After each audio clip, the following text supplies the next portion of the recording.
Hello everyone. আজিৰ এই ভিডিঅ'টো অনলি ফৰ যিসকলে আপোনাৰ সিটেটৰ এস্পিৰেন্ট যে অহা বছৰ আপোনাৰ 2026 চনৰ ফেব্ৰুৱাৰী মাহত যি সিটেট অনুষ্ঠিত হ'বলৈ গৈ আছে সেই সিটেটৰ আমি কি সিলেবাস ডিকোড কৰিবলৈ চেষ্টা কৰিম যে যিকোনো এক্সামৰ আগতে আমি যিমান নাজানো কিয় কিন্তু যি বিষয়ত আমাৰ প্ৰশ্ন সোধা হ'ব সেই বিষয়ত কি আমাৰ অলৰেডি সিলেবাস এখন দিয়া থাকে আৰু সেই সিলেবাস অনুসৰি আমি ষ্টাডি কৰিব লাগিব তেতিয়াহে কি আমাৰ সফলতা পোৱাৰ চান্সটো বহুত বেছি হৈ যায় গতিকে আহক আমি এই ভিডিঅ'টোত যে সিটেটত 2026 চনৰ ফেব্ৰুৱাৰী মাহত যে সিটেট অনুষ্ঠিত হ'ব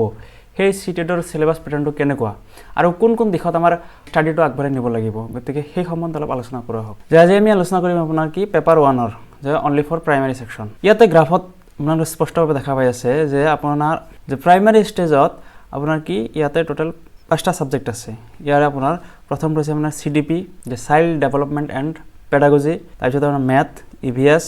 ল্যাঙ্গুৱেজ 1 আৰু ল্যাঙ্গুৱেজ 2 চাইল্ড ডেভেলপমেন্ট আৰু আপোনাৰ পেডাগজিৰ কিমান ইম্পৰ্টেন্স এই সিটেটত বা যিকোনো টেট আপোনাৰ এজ এ টিচিং প্ৰফেশন হিচাপে যে পেডাগজি হৈছে আপোনাৰ কি যে চাইল্ড ডেভেলপমেন্ট আৰু পেডাগজি হৈছে এটা মানে মূল থিম যে যেহেতু আমি ল'ৰা ছোৱালীৰ লগত কি আমাৰ ইন্টাৰেকশন কৰিব লাগিব তেওঁলোকক শিক্ষা প্ৰদান কৰিব লাগিব গতিকে পেডাগজি হৈছে আপোনাৰ কোৰ যে এই আপোনাৰ 5টা যেহেতু আমাৰ সিলেবাসত যে 5টা সাবজেক্ট আছে এই সাবজেক্টৰ কিন্তু মূল কোৰটো হৈছে আপোনাৰ কি সিডিপি যে ইয়াত আপোনালোকে চাব যে প্ৰথম সাবজেক্টটো আমাৰ কি হ'ব 30 মাৰ্কছৰ আপোনাৰ যে চাইল্ড ডেভেলপমেন্ট এণ্ড পেডাগজি তাৰ পিছত আপোনাৰ ম্যাথ যে ম্যাথমেটিক্সৰ ক্ষেত্ৰত কি হয় আপোনাৰ 15 মাৰ্কছ আপোনাৰ কি ম্যাথমেটিক্স কন্টেন্টৰ ওপৰত যে যিখিনি কন্টেন্ট আছে কন্টেন্ট কি আছে আমি পাছত সেইখিনি চাম কিন্তু সেই ম্যাথমেটিক্সে আহিব কিন্তু তাৰ লগত আপোনাৰ কি পেডাগজিক্যাল কিছুমান আইডিয়াৰ ওপৰত কোৱেশ্চন কৰিব তাৰ কাৰণে মানে 50% অৰ্থাৎ 15 মাৰ্ক ঠিক হেদৰ প্ৰত্যেকটো সাবজেক্টতে আপোনাৰ ইভিএস এৰ ক্ষেত্ৰতে সেম মূল কন্টেন্টৰ পৰা আপোনাৰ 15 মাৰ্ক আহিব আৰু আপোনাৰ যোনটো আপোনাৰ কনসেপ্ট আছে যে পেডাগজিক্যাল যে ইমপ্লিমেন্ট কেনেকৈ আপোনাৰ এই সাবজেক্টত কৰিব পাৰি সেইখিনি কাৰণে 15 মাৰ্কস এনেকৈ আপোনাৰ ল্যাঙ্গুৱেজ 1 ৰ ক্ষেত্ৰতো একে ল্যাঙ্গুৱেজ 2 ৰ ক্ষেত্ৰতো সেম যে ল্যাঙ্গুৱেজ 1 টো হৈছে আপোনাৰ কি আপোনাৰ মিডিয়াম অফ ইনস্ট্ৰাকচন যে আপুনি যি জায়গাত আপুনি চাকৰি কৰিব সেই ঠাই মিডিয়াম অফ ইনস্ট্ৰাকচন কি সেই ক্ষেত্ৰত আপোনাৰ ল্যাঙ্গুৱেজ 1 আৰু ল্যাঙ্গুৱেজ 2 আমাৰ কি ইংলিশ গতিকে ইংলিশত আপোনাৰ কি চাব যে গ্ৰামাটিক্যাল এৰৰ কেনেকুৱা হৈ আছে আপোনাৰ এইখিনি আমি যে কনটেক্সচুৱেল কোনখিনি বস্তু আছে সেইখিনি আমি আলোচনা কৰিম কিন্তু প্ৰথমে আমি প্যাটাৰ্নটো চাই ললো যে পেপাৰ 1ত ইয়াতে প্ৰথমে কি আছিল আপোনাৰ যে চাইল্ড ডেভেলপমেন্ট এণ্ড যে পেডাগজি 30 মাৰ্কস 15 মাৰ্ক আহিব আপোনাৰ কি চাইল্ড ডেভেলপমেন্টৰ ওপৰত আৰু 15 মাৰ্কস 5 মাৰ্কস আহিব আপোনাৰ ইনক্লুসিভ এডুকেশন যে ইনক্লুসিভ এডুকেশন কি বস্তু এই সম্বন্ধে আমি অলপ আলোচনা কৰিম তাৰপিছত লাৰ্নিং এণ্ড পেডাগজি যে শিকন আৰু পেডাগজি যে কি সম্পৰ্ক সেই সম্পৰ্কে আপোনাৰ কি 10 মাৰ্কস আহিব গতিকে ইয়াতে মূল আপোনাৰ কি তিনিটা বিষয়বস্তু আছে ঠিক হেদৰে ম্যাথমেটিক্স আৰু কন্টেন্টৰ ওপৰত কিমান আহিব 15 তাৰপিছত আপোনাৰ যে pedagogical issues in the mathematics তাতে আপোনাৰ কি 15 আহিব ঠিক হেদৰে আপোনাৰ যে ইভিএস এৰ ক্ষেত্ৰতো সেম যে 30 মাৰ্কস 15 আহিব আপোনাৰ কন্টেন্টৰ ওপৰত আৰু 15 আহিব আপোনাৰ যে পেডাগজিক্যাল ইস্যুজ আপোনাৰ in the field of EVS ঠিক হেদৰে আপোনাৰ যে ল্যাঙ্গুৱেজ 1 যে ইয়াতে কি আহিব যে ৰিডিং যে আনসিন পেজেস যেটা আছে আপোনাৰ পোৰ্টস আৰু এটা কি পোয়েম তাৰ পিছত আপোনাৰ কি যে পেডাগজি অফ ল্যাঙ্গুৱেজ যে লাৰ্নিং এণ্ড একুইজিশন যে ল্যাঙ্গুৱেজ লাৰ্নিং কি একুইজিশন কি এই সম্বন্ধে আপোনালোকে হয়তো স্টাডি কৰিছে যে প্ৰাইমাৰী সেকশনত আপোনাৰ কি আপোনাৰ কনসেপ্টৰ ওপৰত আমি কি বেছি জোৰ দিব লাগিব সেই সম্বন্ধে অলপ থুলমূল এটা ধাৰণা লওঁ আমি কি চাইল্ড ডেভেলপমেন্ট যে শিশুৰ বিকাশ কি দৰে হয় এই সম্বন্ধে আমাৰ জ্ঞান আহৰণ কৰিব লাগিব যে শিশুৰ আপোনাৰ ডেভেলপমেন্ট আৰু কি ইয়াৰ লাৰ্নিংৰ লগত কি সম্পৰ্ক আছে এই বিষয়ে আমি কি স্টাডি কৰিব লাগিব তাৰ পিছত আপোনাৰ কিছুমান থিওৰি আছে যে শিশুৰ কগনিটিভ ডেভেলপমেন্টৰ স্টেজসমূহ কি তাৰপিছত কলবাৰ্গৰ মৰেল ডেভেলপমেন্ট থিওৰি তাৰপিছত ভাইগটস্কাইৰ আপোনাৰ সোশিও কালচাৰেল এপ্ৰোচ এই থিওৰিবিলাক কি আমি জানিব লাগিব তাৰপিছত আপোনাৰ চাইল্ড সেন্টাৰ্ড এণ্ড প্ৰগ্ৰেছিভ এডুকেশ্যন আগতে টিচিং কি আছিলে টিচাৰ সেন্ট্ৰিক আছিলে বা এডুকেশ্যন সেন্ট্ৰিক আছিলে আজিকালি কি চাইল্ড সেন্ট্ৰিক এই বিষয়বোৰ আমি কি ভালদৰে জানিব লাগিব পেডাগজি অবিহনে যে চাইল্ড ডেভেলপমেন্ট আৰু পেডাগজি অবিহনে আজিৰ সময়ত টিচাৰ হোৱাটো অসম্ভৱ গতিকে এই সম্বন্ধে আমাৰ যে একদম আপোনাৰ কি মিনিমাম ডিগ্ৰী লেভেলৰ নলেজ আমাৰ লাগিবই যে এই pedagogy child development and pedagogy সেক্টৰত তাৰপিছত আপোনাৰ আহিল ম্যাথমেটিক্স যে ম্যাথমেটিক্সত আমাৰ প্ৰাইমাৰী ষ্টেজত কি দিছে যে নাম্বাৰ কনসেপ্ট যে আমাৰ নাম্বাৰ কি addition subtraction multiplication repeated addition division যে এই বস্তুবিলাক যে একদম আমাৰ কি প্ৰাইমাৰী লেভেলৰ কাৰণে এই বস্তুখিনি আমাৰ কি ইম্পৰ্টেন্ট যে এইখিনি বস্তুত আমি ক্লাছ 10 ৰ যিখিনি ম্যাথমেটিক্স আছে যে আপ টু আপোনাৰ 6 ৰ পৰা ক্লাছ 10 লৈকে ম্যাথমেটিক্স খিনি যদি আমি ভালদৰে বুজি পাওঁ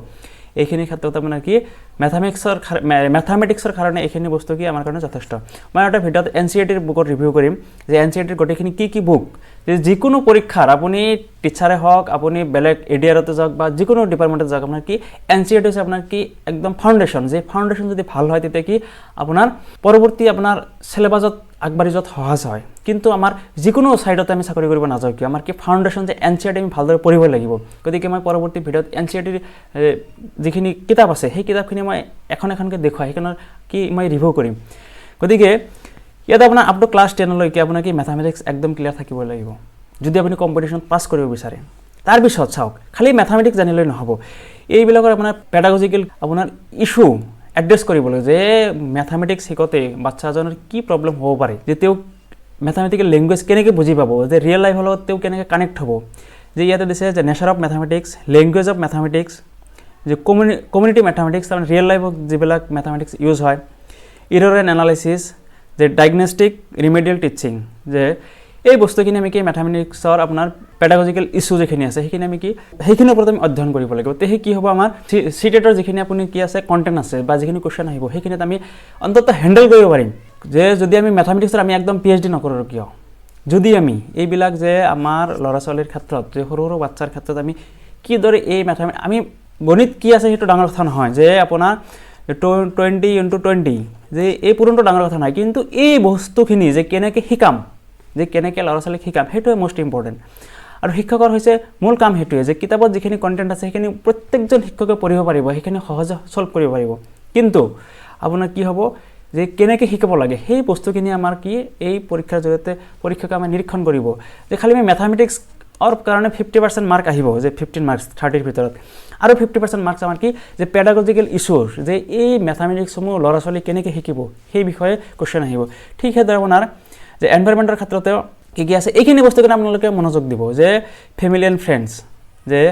understanding family structure relationship social bonds এইবিলাক আমি বুজিব লাগিব নহ'লে কিন্তু আমি কুৱেশ্যন হেণ্ডেল কৰিব নোৱাৰিম এইখিনিৰ ওপৰত বেছ কৰিহে আমাৰ যিখিনি পেডাগজিকেল যিখিনি ইছ্যু আছে সেইখিনি আমি চল্ভ কৰিব লাগিব এইখিনিৰ ওপৰত যিখিনি আমাৰ কণ্টেণ্ট আছে যে family and friend living things physical need movement and exploration human activity এইখিনি বস্তুৰ ওপৰত আমাৰ কি একদম এটা ক্লিয়াৰ আইডিয়া থাকিব লাগিব তাৰ পিছতহে আমি কি যে পেডাগজিকেল এপ্ৰ'চ যে তেওঁলোকে ল'ৰা ছোৱালীবিলাকে এইবিলাক বস্তু কেনেদৰে শিকে বা কেনেদৰে আহৰণ কৰে তেতিয়াহে আমি জানিব পাৰিম আগতে আমি কি এই কণ্টেণ্টখিনিৰ ওপৰত আমাৰ এটা ভাল নলেজ থাকিব লাগিব যে তাৰপিছত আমাৰ লেংগুৱেজ 1 আৰু কি লেংগুৱেজ 2 যে লেংগুৱেজ 1ৰ ক্ষেত্ৰত কি আপোনাৰ যে 15 মাৰ্কছ 2 আনচিন পেজেছ এটা আপোনাৰ কি যে এটা পোষ্ট আৰু এটা কি পয়েম যে ইয়াতে যে